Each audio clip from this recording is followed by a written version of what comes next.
Tinawag kitang Diyosa dahil ang iba'y sinasamba ka. Ako'y binabala na tapuan mo na ang inaakong dalaga siya. Diyos ang buhay ko.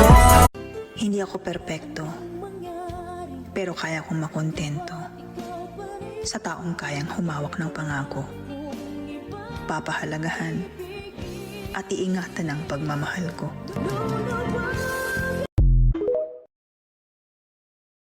I wanted you to read the word I saw.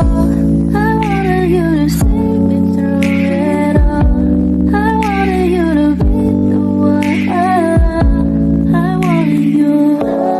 Fuck you right in the bed, let me ride on you, baby. Hey, look baby, ginawa mo sa'kin lately para bang ako'y naguguluhan.